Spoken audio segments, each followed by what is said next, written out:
আসসালামু আলাইকুম। কেমন আছেন সবাই? আশা করি সকলেই ভালো আছেন। আধুনিক ও স্মার্ট কৃষিতে আপনাদের সকলকে জানাই স্বাগতম।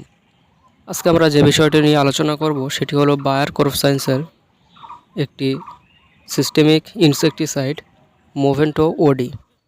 এই মোভেন্টো ওডি কী তা নিয়েই বিস্তারিত থাকবে আজকের ভিডিও। তো অবশ্যই ভিডিওটি না টেনে শেষ পর্যন্ত দেখবেন। তো চলুন শুরু করা যাক আজকের আলোচনা। প্রথমেই বলে রাখি, মোভেন্টো দুই প্রকারে হয়ে থাকে, একটা মোভেন্টো ওডি এবং একটা মোভেন্টো এসসি। আমরা আজকের আলোচনা করব মোভেন্টো ওডি নিয়ে। প্রথমেই বলি মোভেন্টো ওডিটা কী। মোভেন্টো ওডিটা হলো একটি সিস্টেমিক ইনসেকটিসাইড। এই ওডি ফরম্যাটের বিশেষ একটি গুণ হলো এটি দুই দিক থেকে কাজ করে। এটি প্রথমে গাছের পাতা কাণ্ড হয়ে শিকড় পর্যন্ত পৌঁছায় এবং পরবর্তীতে গাছের শিকড় এবং কাণ্ড হয়ে পাতা পর্যন্ত পৌঁছায়। অর্থাৎ এটি ব্যবহারের ফলে গাছের যে পুরনো পাতা এবং গাছের নতুন পাতা উভয় ক্ষেত্রেই এটি বিশেষভাবে কাজ করে।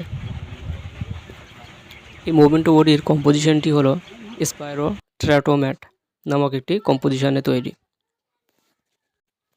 এবার বলি এর কাজ সম্পর্কে, কোন কোন পোকার উপরে এটি কীভাবে কাজ করে। এই মোভেন্টো ওডি বা এই ওডি ফরম্যাটের যতগুলো ঔষধ আছে সেগুলোর কাজ একটু ধীর গতির, কিন্তু ধীর গতির হলেও এর কাজ বেশ দীর্ঘদিন ধরে থাকে। এই ওষুধগুলো প্রথমে গাছের স্প্রে করার পর গাছের পাতা শিরার মাধ্যমে এগুলো গাছের মূল শিকড় পর্যন্ত পৌঁছায় এবং পরবর্তীতে এগুলো আবার গাছের শিকড় এবং কাণ্ড হয়ে পাতা পর্যন্ত পৌঁছে যায়। ফলে গাছের সেই সময় লাগা পোকাগুলো এবং পরবর্তীতে যতগুলো পোকা গাছে আক্রমণ করবে সেই পোকাগুলো ধীরে ধীরে মারা যাবে। এবার বলি কোন কোন পোকাগুলো মারা যাবে।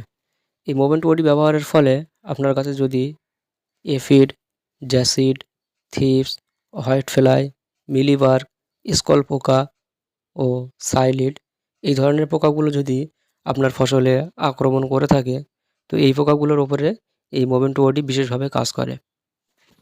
এটি প্রথমে পোকাগুলোর খাদ্য ও পাচনতন্ত্রগুলো নষ্ট করে দিয়ে থাকে, ফলে পোকাগুলো একটু সময় ধরে ধীরে ধীরে মারা যায় এবং পোকাগুলো মারার সাথে সাথে যে পোকাগুলোর ডিম যদি থেকে থাকে সেগুলো ধ্বংস করতে সাহায্য করে এই মোভেন্টো ওডি।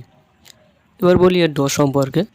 এই মোভেন্টো ওডি প্রাথমিক পর্যায়ে 1 ml করে প্রতি লিটার পানিতে ব্যবহার করা যায় এবং গাছ যদি বড় হয় এবং পোকার সংক্রমণ যদি খুব বেশি হয় সেক্ষেত্রে 1.5 ml করে প্রতি লিটার পানিতে ব্যবহার করা যায় এবং পোকার সংক্রমণ যদি খুব বেশি হয় সেক্ষেত্রে এর সাথে অন্য কোনো গ্রুপের ওষুধ মিক্স করে স্প্রে করা যায়, কোনো সমস্যা নেই। যেমন ফিপ্রোনিল, ইমিডাক্লোপিরিড এই ধরনের গ্রুপের ওষুধগুলো এর সাথে মিক্স করে স্প্রে করতে পারেন, কোনো সমস্যা নেই। স্প্রে সবসময় সকালে অথবা বিকেলে করবেন, তীব্র রোদে স্প্রে করবেন না, তাতে ফসলের ক্ষতি হবে। আর অবশ্যই আপনার ফসলকে সুরক্ষা দেওয়ার জন্য বিশেষ অভিজ্ঞ ব্যক্তিদের পরামর্শ নেবেন, তাতে আপনার ফসল ভালো থাকবে। তো আশা করি মোভেন্টো ওডি সম্পর্কে আপনি এখন একটি ধারণা পেয়েছেন। তো ভিডিওটি ভালো লাগলে বন্ধুদের মাঝে বেশি বেশি শেয়ার করবেন, আর কিছু তথ্য জানার থাকলে আমাদের কমেন্টসে জানাবেন, আমরা তার যথাযথ উত্তর দেওয়ার চেষ্টা করব।